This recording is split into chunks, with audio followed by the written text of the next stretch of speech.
Angola kwesesezana Angola Kamukangwe bamopuma se cautious cautious.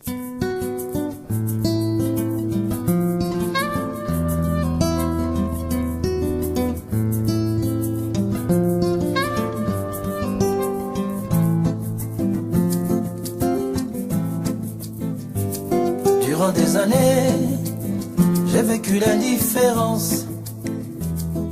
Des jours et des nuits. Roman audio Destin troublant. Chapitre 3. La rencontre. Imaginez le pourquoi, comment. Du seul fait que je suis né sous X. Oui, Mbarga. De l'eau pétillante non glacée, hein, s'il te plaît. Ok? Ok, madame. Tout de suite, madame. Tout de suite, madame Doumbé. Bonjour, madame Doumbé.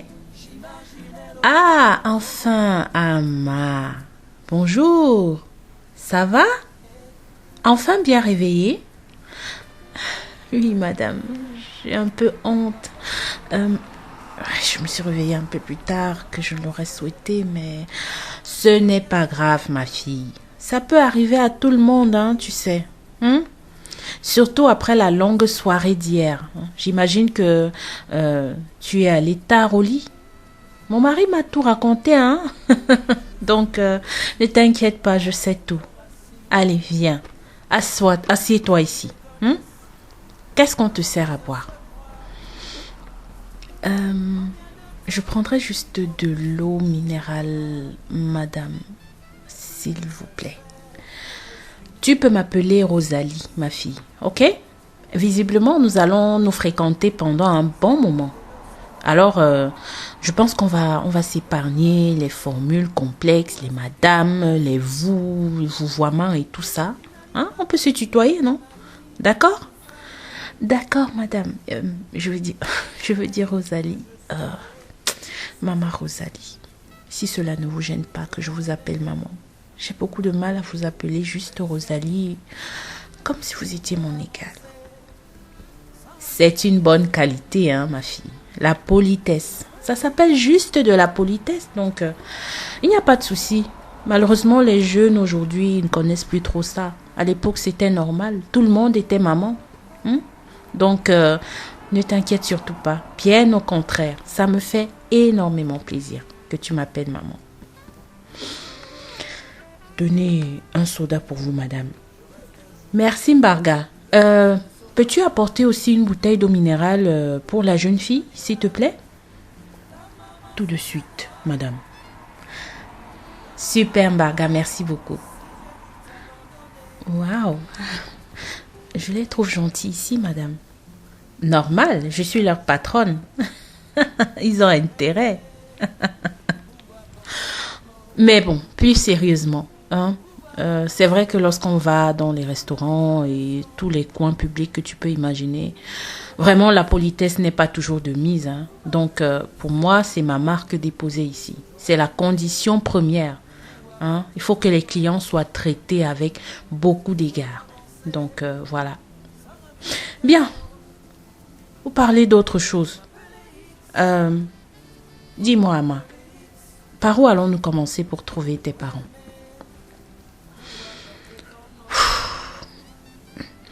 Ama poussa un long soupir et ne parvenait à dire un mot. Lorsque Madame Doumbé reprit. Qui peut nous aider? Et si on commençait par ta mère, enfin je vais dire par rechercher ta mère, je pense que c'est même d'ailleurs plus facile. On est au Cameroun et puis on peut trouver, on peut fouiller dans la famille et tout. Tu connais quelqu'un qui peut nous mener à elle? Ama médita un long moment. Elle se souvenait alors de cet homme qui lui avait fait des remarques troublantes il y a 4 ans. Il semblait véritablement connaître sa génitrice. Tu as une photo de ta mère avec toi? Oui, j'en ai une. Mais elle date de bien longtemps, maman Rosalie. Ce n'est pas grave, c'est déjà quelque chose. Hein? On sait au moins, on aura au moins une image et puis ça peut déjà nous aider quand même. Dis-moi, c'est quand la dernière fois que tu l'as vu? Aïe, aïe, aïe. En fait, cela fait déjà très longtemps. Hein. Je crois que j'avais 7 ans. 7 ans? C'était la dernière fois que tu l'avais vu. À 7 ans? Oui, madame. Maman Rosalie, elle était venue passer quelques semaines de vacances au Cameroun. Et je me souviens... De quoi? Tu sais que tout détail peut nous aider. Il faut parler. Même les souvenirs les plus que tu peux juger même inutiles, ça peut toujours nous aider. Oui, maman Rosalie. Justement, je voulais dire que je me souviens que c'était assez étrange. Quoi donc? Qu'est-ce qui était étrange? Son attitude. Je ne sais pas, mais elle semblait tellement distante. Ah bon? Et vis-à-vis de qui? De toi? Non, oui. En fait, je veux dire, oui, elle était à l'égard de tout le monde, hein, de mes tantes, de moi-même. En fait, je n'avais pas ressenti je vais dire cette symbiose, cette compatibilité, cette entente entre nous, quoi. Je sais pas, on aurait dit qu'elle ne ressentait rien pour moi, que je lui étais indifférente. Je ne sais pas, maman Rosalie, je suis juste confuse. Je ne sais pas, tout se mélange dans ma tête. Je ne sais pas comment expliquer. En tout cas, je crois savoir de quoi tu parles. Du moins, je pense te comprendre. Hein? Tu veux dire que tu t'étais représenté, voilà, des rapports plus radieux entre vous. Et justement, c'est ça. On aurait dit que ma mère, elle était parfois très agressive. Je me souviens de ces disputes incessantes que je supprenais presque tout le temps entre mes tantes et elle. On aurait dit que ma mère se rebellait en fait, tout simplement contre toutes ses sœurs. Je ne sais pas. C'est comme s'il y avait un secret entre elles. Vraiment? Sais-tu au moins pourquoi elles se disputaient? Malheureusement, non. Toutes les fois qu'elles me voyaient entrer dans une pièce, elles arrêtaient juste de parler et faisaient comme s'il n'y avait rien eu. Si mes souvenirs sont même corrects, je pense que c'est après ce séjour passé au Cameroun que ma mère avait définitivement coupé les ponts avec nous toutes. Personne de toutes mes tantes n'a son numéro de téléphone actuel. Et ouais, voilà, je ne sais plus quoi faire pour retrouver ces traces. Banaloba. Je trouve quand même cette histoire assez étrange, hein. Qu'est-ce qui peut bien amener des sœurs à se séparer de la sorte? Il a dû se passer quelque chose de bien grave. Maintenant, il faut savoir c'est quoi cette chose. Et si cela avait quelque chose à voir avec toi? Comment le savoir? Dis-moi, quelle est la position de ta tante qui vit à Douala là, face à cette situation? C'est bien elle l'aînée, non? Oui, c'est bien elle l'aînée. Maman Rosalie, plus on en parle, plus c'est étrange, hein? Elle aussi, elle s'est coupée de ses sœurs. En fait, elle ne s'entend pas avec ses sœurs. Mais elle avait quand même fait... Du moins, elle avait coupé... Les relations sont comme ça depuis bien longtemps déjà. Bien avant que ma mère aussi ne se sépare de ses sœurs. J'ai toujours eu l'impression que mes tantes n'ont jamais voulu que je m'approche de tante Sidonie. Je sais pas. Et On dirait qu'elle-même, ça ne la dérange pas. Elle entretient bien cette distance. Pourquoi le dis-tu? Mais c'est bien elle qui a contribué à te trouver un abri lorsque tu as été expulsé de chez ton autre tante, non? Oui, bien sûr, mais... Regarde, par exemple, elle ne m'a jamais proposé de m'accueillir chez elle. Toutes les fois où je l'ai appelée en larmes parce qu'on m'avait mis dehors, par exemple. Et de toute ma vie, je n'ai même jamais été chez elle. Elle manifeste pour... Ce qui est étrange, c'est qu'elle manifeste pourtant beaucoup de sympathie à mon égard, mais à distance. Ok. Bah écoute, je pense qu'il va quand même falloir qu'on essaye de la rencontrer. Elle peut peut-être nous aider, qui sait. Et après tout, c'est bien elle l'aînée de la famille, donc elle doit forcément avoir des informations à ce sujet, enfin des informations qui pourraient nous aider. Qu'est-ce que tu en dis? Je pense que c'est une très bonne idée, Maman Rosalie. Mais avant, je voudrais qu'on rencontre d'abord qu'on rencontre quelqu'un, si tu veux bien. C'est ainsi qu'Ama et Maman Rosalie se rendirent au quartier Mvan, qui avait vu grandir sa mère et ses tantes.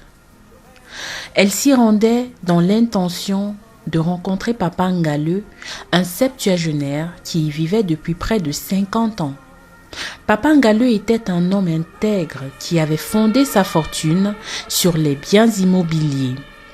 Il avait alors progressivement acquis des lopins de terre dans ce quartier et y avait construit des appartements dits modernes.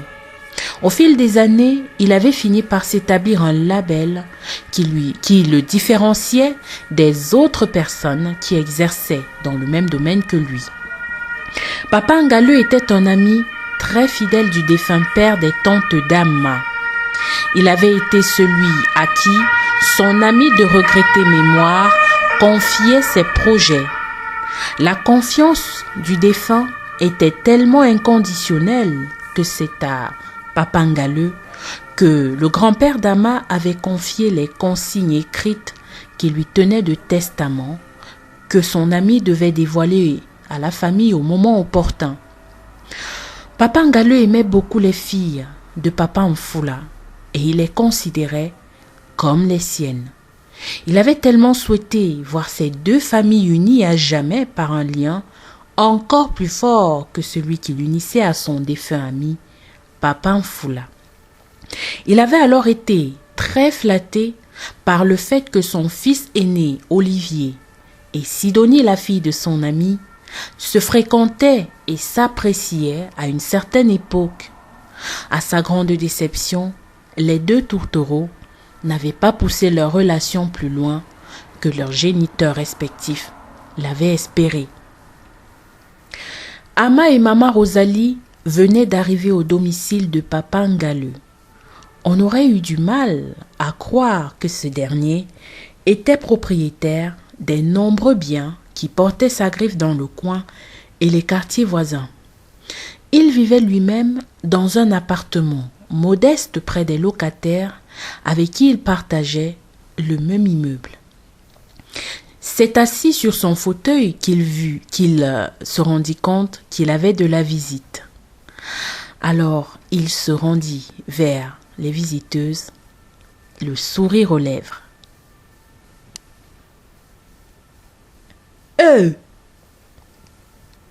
Wewe, mingo na wa ndarna. Ndarna. Ndarna so. Akolura o. So pepe minguna. Peso, pesisie. Bonjour, Papa Ngaleu. Bonjour, ma fille. Bonjour, madame. Soyez les bienvenus. Merci beaucoup, papa. Bosco. Viens. Viens. Hey, comment? Hé! Oui. Tu vas acheter à boire à ma fille et à la maman qui sont là. On vous prend quoi, mesdames? Eh, papa, je prendrai juste un jus de fruits, n'importe lequel. Et pour moi, ce sera juste de l'eau gazeuse, mon fils. Merci. Ah, ma fille, quelles sont les nouvelles? Comment vont tes mamans? Elles ont toutes disparu depuis la mort de ta grand-mère. Personne ne vient plus ici. On aurait dit qu'elles m'ont enterrée avec ma Margreta. Vraiment. Non, papa Ngaleu. Ce n'est pas ça.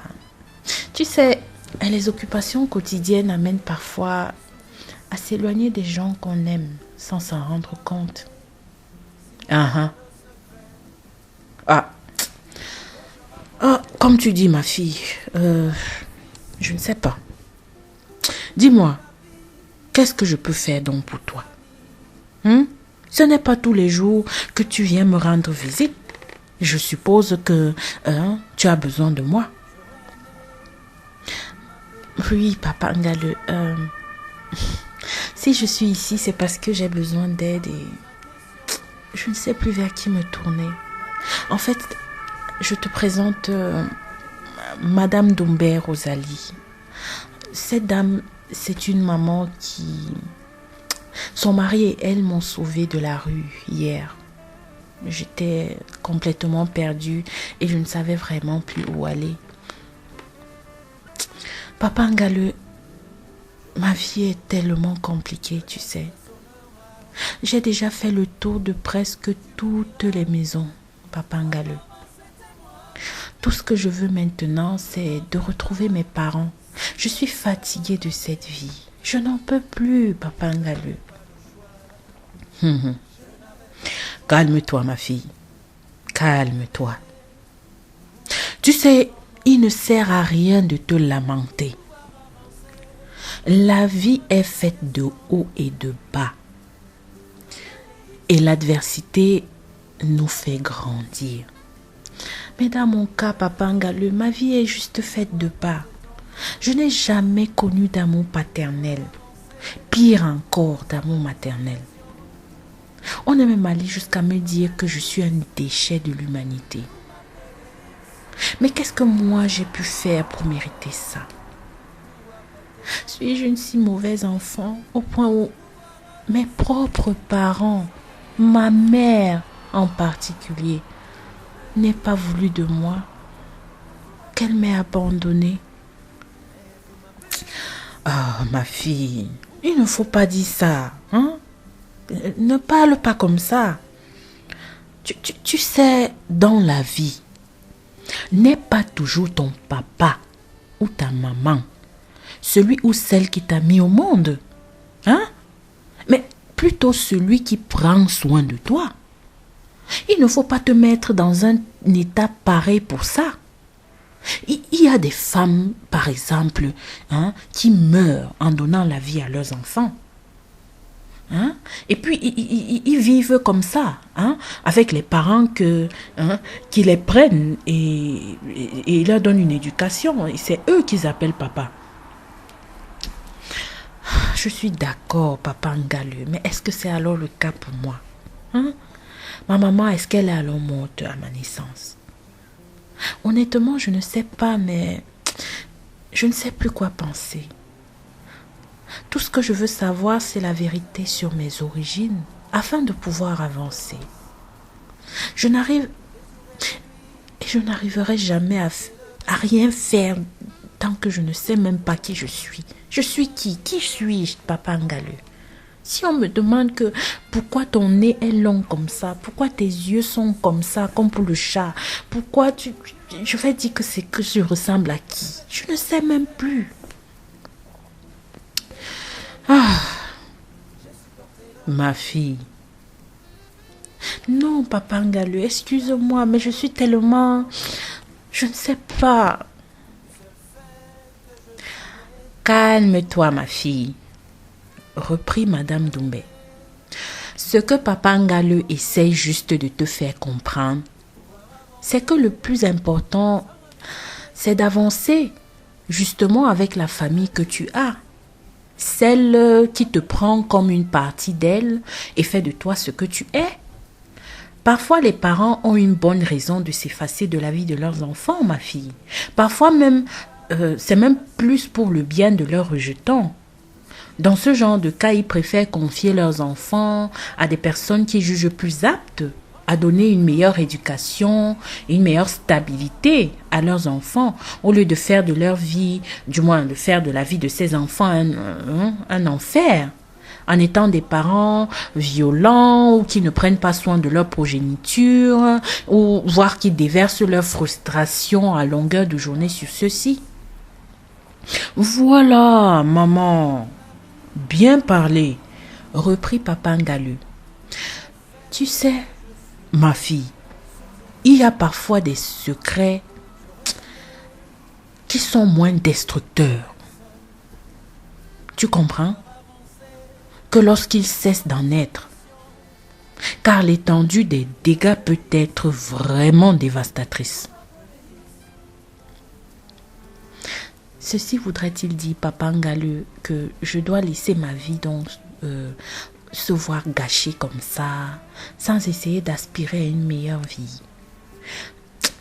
Je ne sais pas, mais j'ai l'impression que personne ne me comprend et personne ne peut me comprendre. Sais-tu seulement, Papa Ngale, ce que j'ai vécu dans la maison de tante Mireille? Sais-tu seulement ce que j'ai traversé dans toutes les maisons par lesquelles je suis passée? Sais-tu seulement quels abus j'ai subis? Quelle violence? Tout ce que je veux, c'est d'avoir une vie stable. Savoir pourquoi mes parents m'ont abandonnée afin de pouvoir au moins avancer.